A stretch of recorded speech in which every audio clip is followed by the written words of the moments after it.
Hi everyone. So I today thought it would be fun to go ahead and add a little bit of something to the sky painting, sky studies that I did in the painting skies in watercolor video. So if you didn't see the way I did these skies, you can refer back to that video and then go from there. But in the video, I mentioned that it's something to do is to add some landscape masses or formations to your sky study. So that's what I'm going to do. I'm going to start up on this upper part with a little bit of a tree line, and the inspiration is from a photo I took back in the spring of 2021 here. It is in the Mount Hood National Forest. I believe that was where the hike was. Either that or the gorge. I think this was Mount Hood National Forest. Anyway, actually, this is where some of the fires took place in Oregon in 2020 at the end of the summer. And amazingly, it's pretty. The trees are coming back and stuff, but you can still see some burned areas in here. But look at the amazing cliff, and the trees up there are so cool. So that's what that was my inspiration for the little tree line that I'm adding here. So I've got some mixed up on my palette, some green gold, some leaf green by Holbein, some sap green mixed with cobalt blue and burnt sienna. I also have some grayed down burnt sienna. I put some ultramarine blue deep in there. So that's what I'm going to start with, and we're going to just start slapping on the color and see what happens. This is a study, so I need to remember that, because sometimes you can think, oh, this is going to be a finished painting, but it's just a study, and it was something I did very quickly, so I don't need to be all caught up in whether I'm going to ruin it or not. And if I ruin it, you guys are going to be here to see.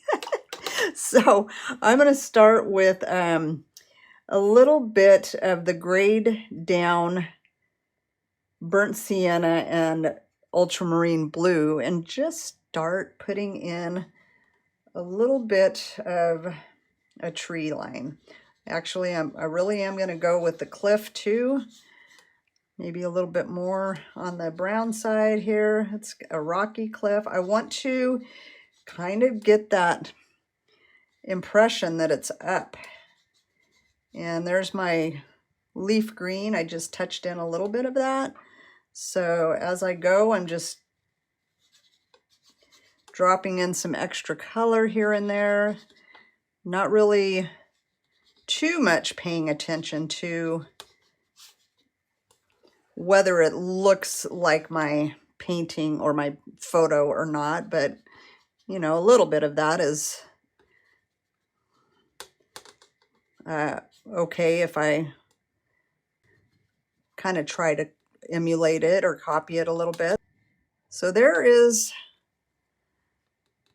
the cliff side, and I can drop in a little bit just to darken.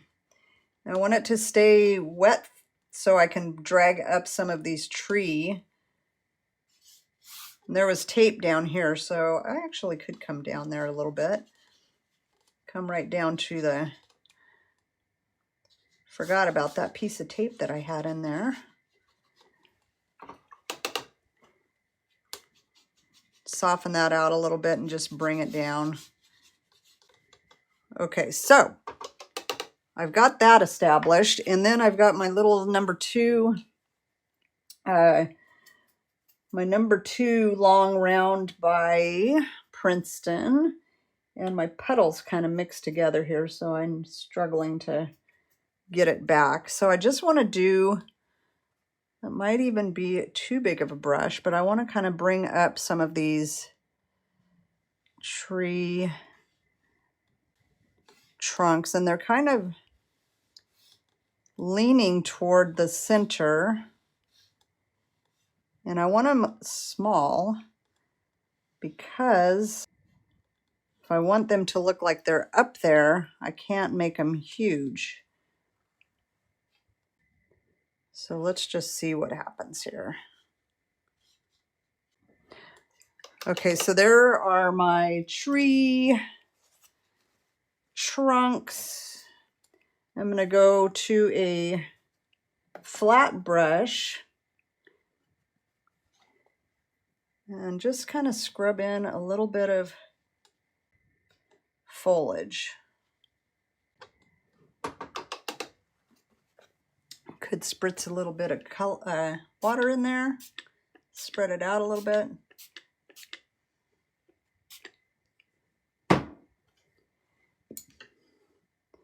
And then I could tap in a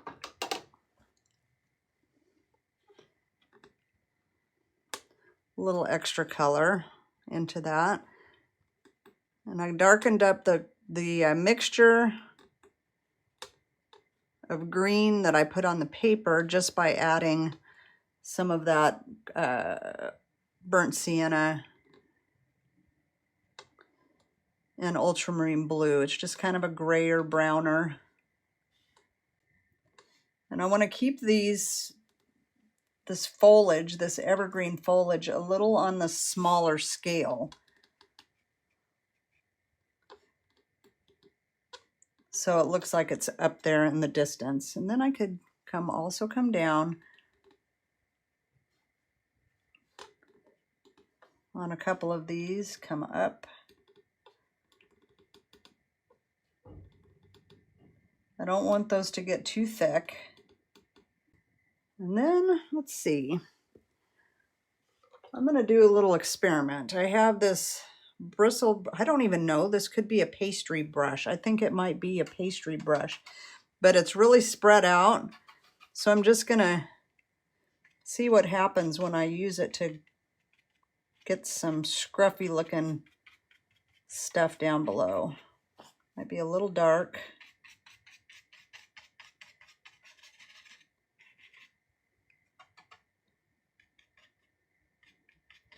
Kind of go back and forth, crisscrossing. I don't know how successful that was, but it was kind of fun to see.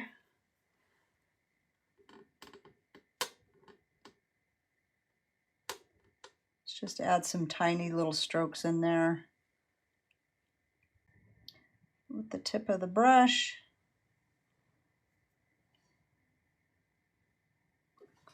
I think I want that a little more on the burnt sienna side. Some of those trees back there are a little bit redder looking.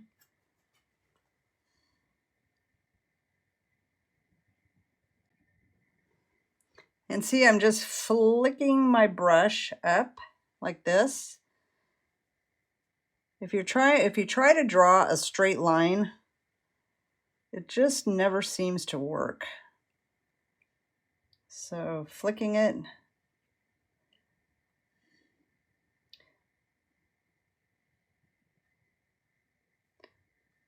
Go a little bit bluer over here.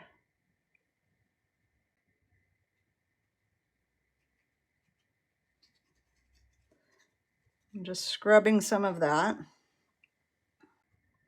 And get a little bit of that sap green mixture and gray it down with my burnt sienna petal.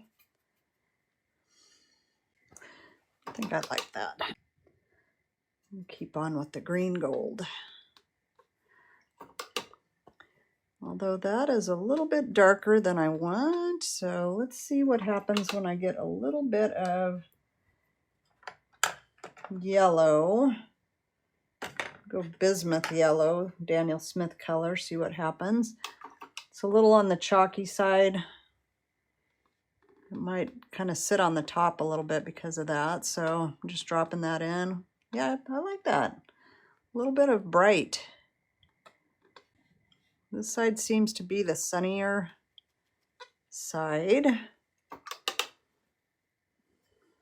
And this is getting dry, so when I put my line for the tree trunks, it doesn't blend into the hillside here. So I could come in with a brush, a damp brush, and soften that I think I'm just gonna not even worry about it though. A little bit more darker on the trunks in some of these spots. Pull it up into that and it'll bleed into that area. And I'm just going to come in here with a little bit of that and darken it. And that was my Ultramarine Blue. A little bit of Burnt Sienna. Just playing around here, just keeping it fun, not getting too caught up. I say that and then I start detailing stuff and then I realize, oh my goodness, I'm getting caught up in detail, but that's the fun. I have fun doing that, so that's not a bad thing. One thing I do love in these hikes up in the forest up there are the greens that you get on the rocks, the mossy looking growth. And I'm touching in where it's still wet and then it can move and spread around. And I think I'll add a little bit of touches of green here and there.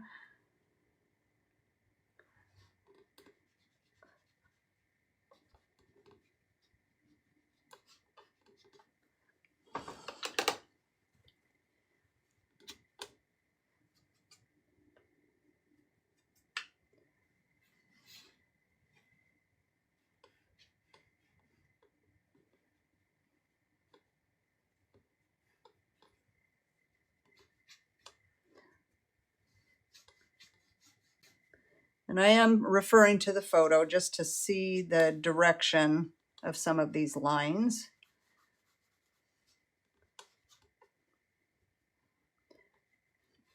Get a sense of the height of this hill. So love that. I'm going to leave that alone. That's a study. You never know. I could go do a finished painting on that. So I'm just going to let that sit and be as it is and look at it a little bit later and take a look at doing the next one. So the more I look at this one, the more I keep seeing a mountain.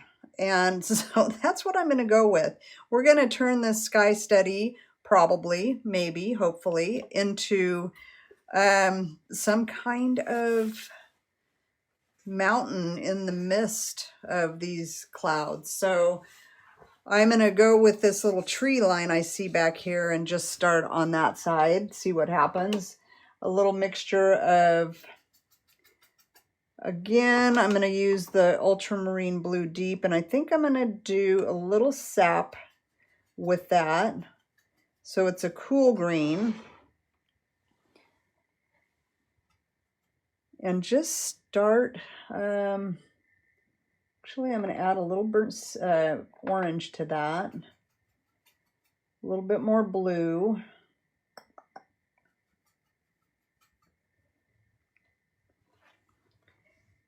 And just start putting some tree shapes in here. This is what I like, is irregular spaces between your trees, more like a heartbeat, you know, just kind of a living, lively looking tree line. I'm going to add a touch of not ultramarine, cobalt with opera rose and a little touch of green to that. A little more blue, a little bit lighter.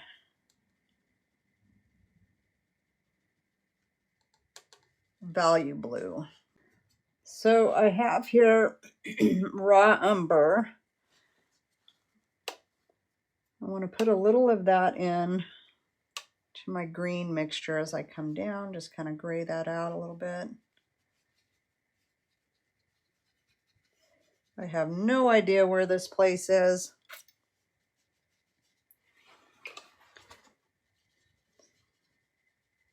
But it looks like somewhere I might want to go.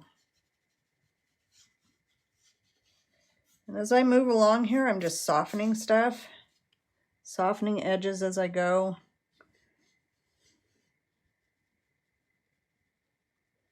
A little bit darker coming forward.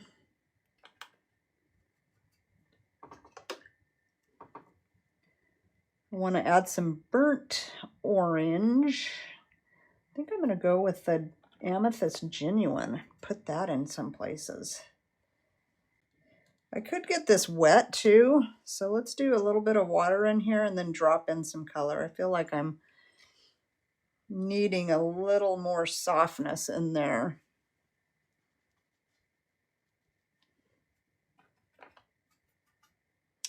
Let's see, what did I do there? Amethyst, yes.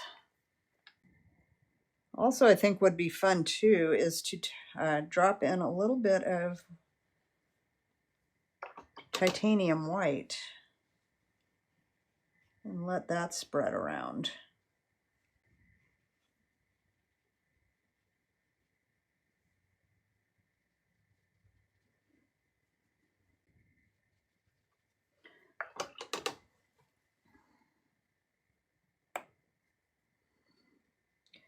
Cobalt Blue.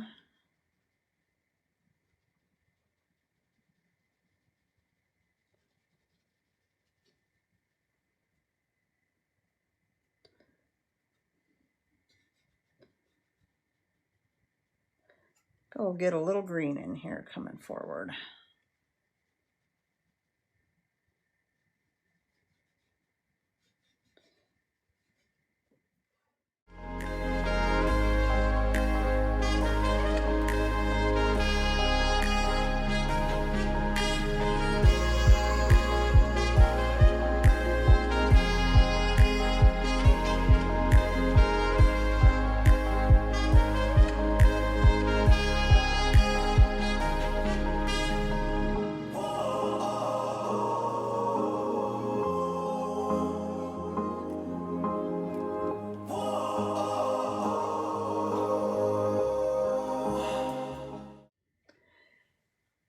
Okay, so there's a couple of little landscapes that I pulled together out of the sky study that I did there. And so I didn't do anything in that one yet. Let's just add some really super simple.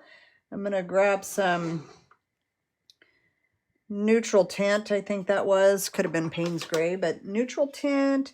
I'm going to do, let's see, I'm going to do my royal blue, Holbein color, just going a little bit on the dark side. And maybe a little bit of warm in there with the burnt sienna.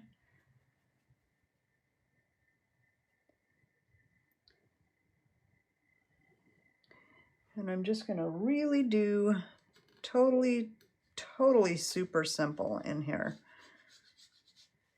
I say that, I promise.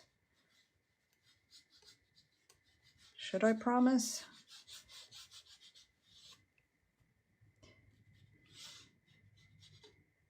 It does not have to be complicated.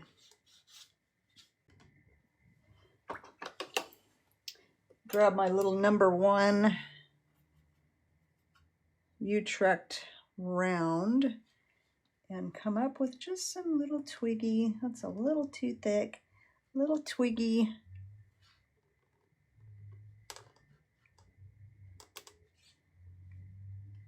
Teeny tiny, because it looks like it's distant. So I don't want to get too big on anything. That's all you need. Just very simple.